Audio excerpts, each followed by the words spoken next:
નમસ્કાર, આપ જોઈ રહ્યા છો Spark Today News Vadodara. Navayard Rameshwar ચાલમાં પીવાના પાણીની વિકટ સમસ્યા. દૂષિત પાણી આવતા સ્થાનિકોમાં ભારે રોષ જોવા મળ્યો છે. દૂષિત અને કાળું પાણી પીવા માટે સ્થાનિક નાગરિકો મજબૂર બન્યા છે, જેના કારણે વિસ્તારમાં રોગચાળો ફાટી નીકળવાની ભયાનક ભીતિ સેવાઈ રહી છે. અવારનવાર રજૂઆતો અને પાલિકામાં નિવેદનો આપવા છતાં તંત્ર દ્વારા કોઈ નક્કર કામગીરી કરવામાં આવતી નથી, જેથી સ્થાનિકોમાં તીવ્ર અસંતોષ વ્યાપી ગયો છે. રહીશોની માંગ છે કે મહાનગરપાલિકા તાત્કાલિક ધોરણે દૂષિત પાણીની લાઇનનું લીકેજ શોધી શુદ્ધ અને પૂરતા પ્રમાણમાં પીવાનું પાણી પૂરું પાડે.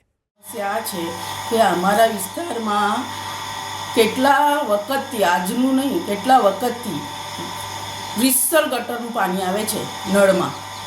આજનું નહીં, વર્ષોથી જ છે આ સમસ્યા. પણ પ્રશાસન છે કે કોર્પોરેશનમાંથી કોઈ જોવા નહીં આવતું, કંઈ નહીં, કોઈ ધ્યાન આપતું. આ સમસ્યા અમે કેટલી વખત અમે રજૂઆત બી કરી છે, લેટરથી બી કરી છે, અને રજૂઆતો કરીને અમે થાકી ગયા છે. અમારે તો કાયમ આવે છે ને 15 દિવસ 20 દિવસ ગટરનું પાણી જ પીવાનું રહે છે. આ ગટરનું પાણીથી અમે થાકી ગયા છે. અમારે 30 મિનિટ તો કન્ટિન્યુટી ગટરનું પાણી આવે છે, 30 મિનિટ કન્ટિન્યુટી, અને 30 મિનિટમાં અમે કેટલું પાણી ભરી શકીએ, અને એમાં વચ્ચેથી બંધ બી કરી દે છે.